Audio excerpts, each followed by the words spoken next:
Hospital officials in India say they've now identified 87 victims from last week's Air India crash. The London-bound Boeing 787 Dreamliner crashed into a hospital residence shortly after takeoff.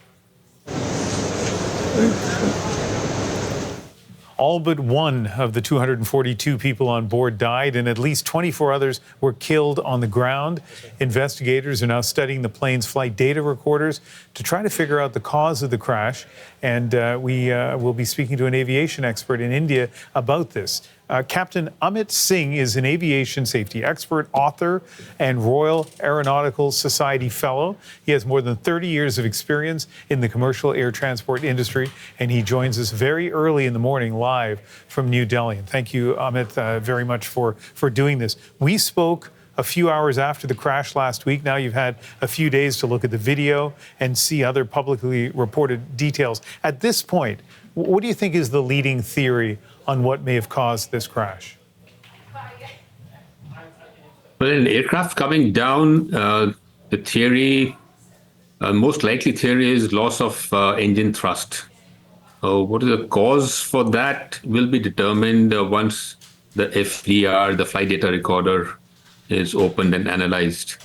But seeing the pictures on ground of the wreckage of the engines, I could clearly make out from one of the engines that the turbine blades are intact. So if an engine impacts the ground at high speed, the blades would get shredded and bent.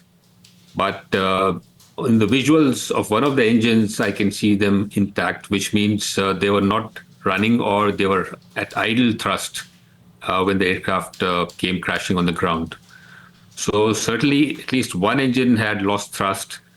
The second engine is very difficult to say.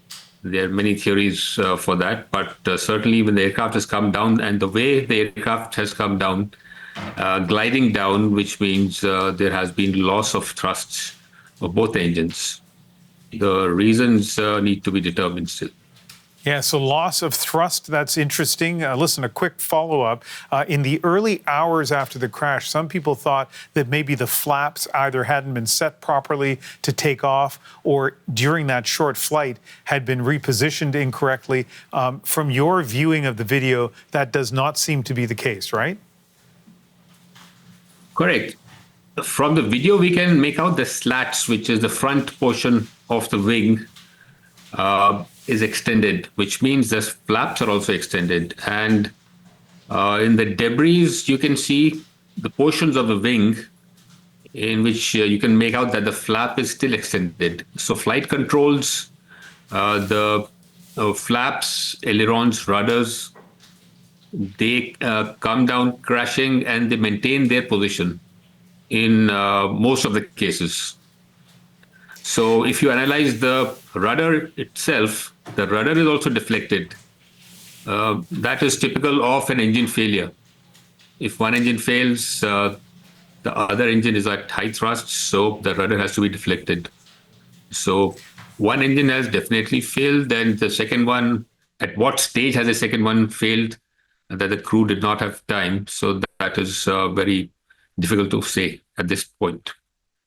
I know it's really important not to rush to judgment and that investigators need to be given time to get answers. On the other hand, it's important that airlines and passengers have confidence in an airline or an airliner.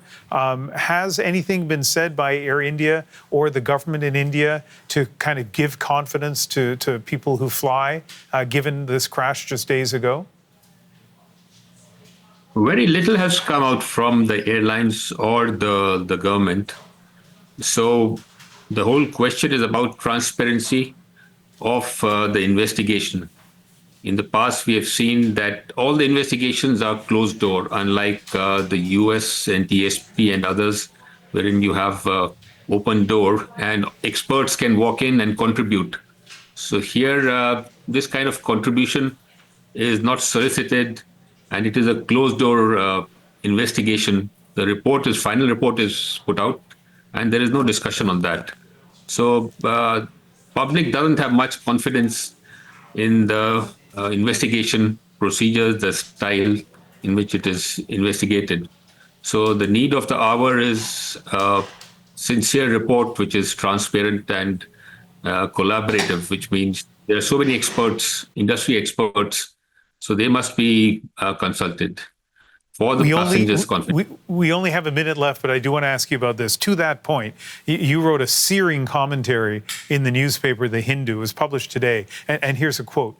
In a country where every life lost in an aircraft accident should result in justice, transparency, and reform, we find ourselves instead battling a system that is seemingly designed to obscure the truth.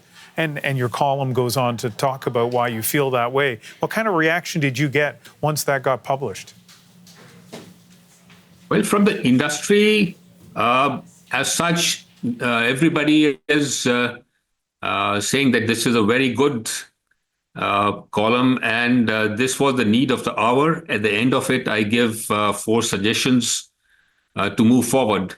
So it is a constructive criticism of the functioning of the government. And since India is the 3rd biggest in aviation after the US and China, and growing very fast, so we need to have a solid foundation for that. Trust has to be developed, and transparency should be there. So that is the need of the hour. Really important to hear your voice, and as I say, I appreciate especially you getting up so early on a Tuesday morning in Delhi to talk to us. Captain, thank you. Thank you. Thanks for having me. Amit Singh is an aviation safety expert, an author, and a Royal Aeronautical Society Fellow.